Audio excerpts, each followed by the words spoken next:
in my life. I don't want any comments out of control tonight. I don't want anything that's going to deter from what needs to be told. We're going to get into it. We're going to keep it short. So this shouldn't take more than maybe like 15, 20 minutes. I'm going to try to keep it that way, okay? And then I'm going to hop off. I'm aware of a lot of things that have been spread on this app in the past, 24 hours, 48 hours. And I'm going to go over a statement that was given to me by the mother of Genti's children. Okay? I'm going to read it off my pad because it was a lot. And then once I'm done reading it, we'll get into everything else. We're going to go by dates. So on the 12th of October in 2013, said babysitter was with the kids. Okay? Mother was at a wedding. Father was at work. When they arrived back, the child had bruises on the stomach. All right? On the 13th, a case was opened due to... On the 31st of October, they admitted that said same child, and again, you notice how I'm keeping no names? Yeah, let's practice this. Said child was brought because they were having uncontrollable movements in their arm, meaning they could not move their arm. Not a broken leg, not broken anything, unmovable arm.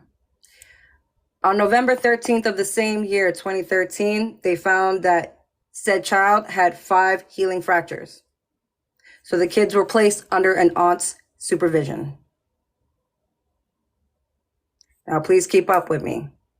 Thank you. Because I don't want to be on this all night. All right, moving forward.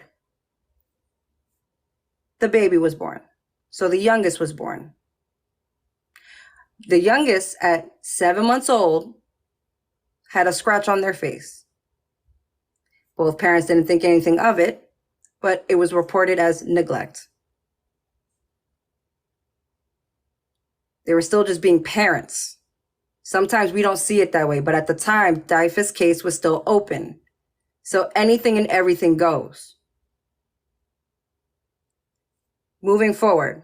And again, I'm not addressing anything further on this. And I promise you, we won't have to.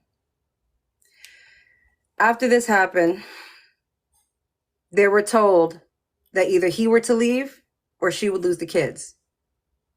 DYFS had placed this case to pit them against each other at this point. And she had to choose the kids or Genty.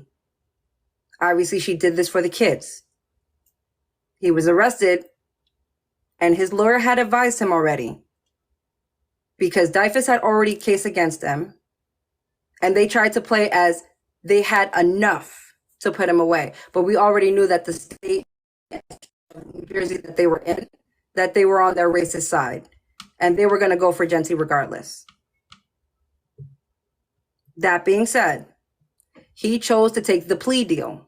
Because had he gone to court against all this evidence, because there was not enough to put onto the said babysitter, they had to take the plea deal. If he had not taken the plea deal, he would have gone to court, gone to trial. If they had did anything else, he would have gone 10 years in jail without seeing his children, no probation at the time, and further been longing away from his kids. So the plea deal gave him a year probation, and he only did 3 months in jail.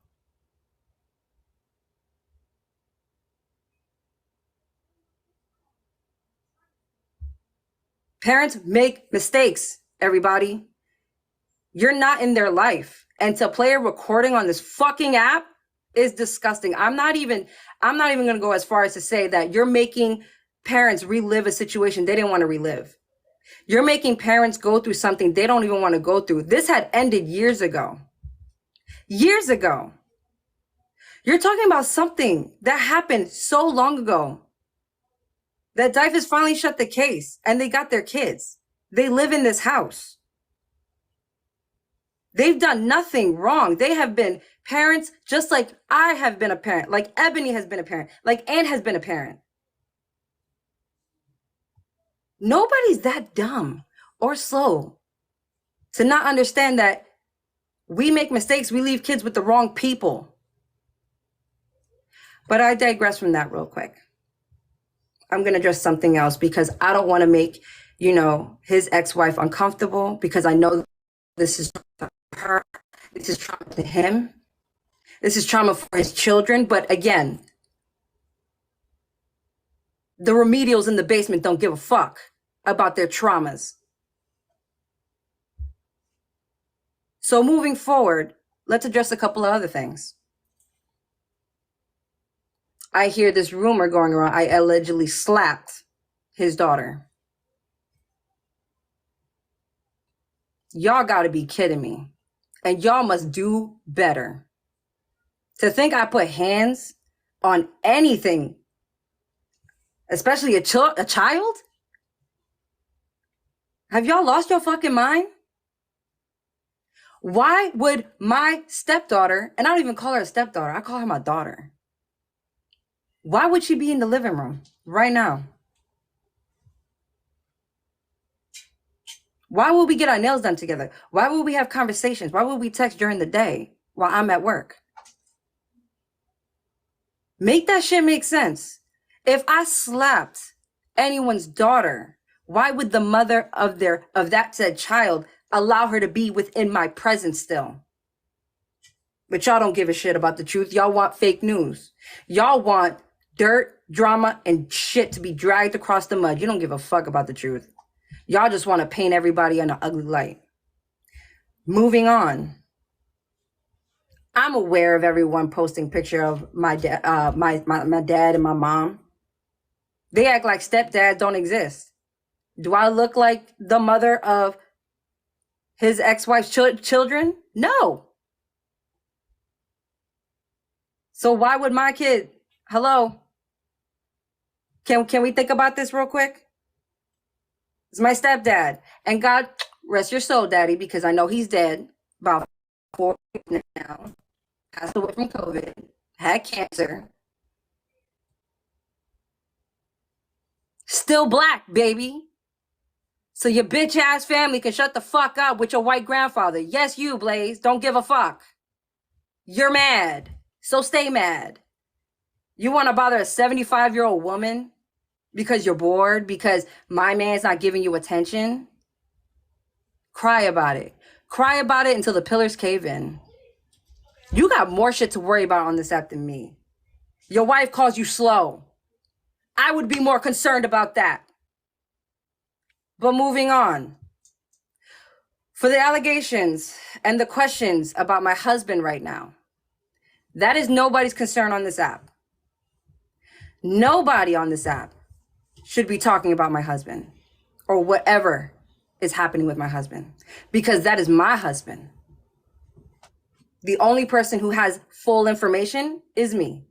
The only person who knows what the fuck is going on is me. He is safe.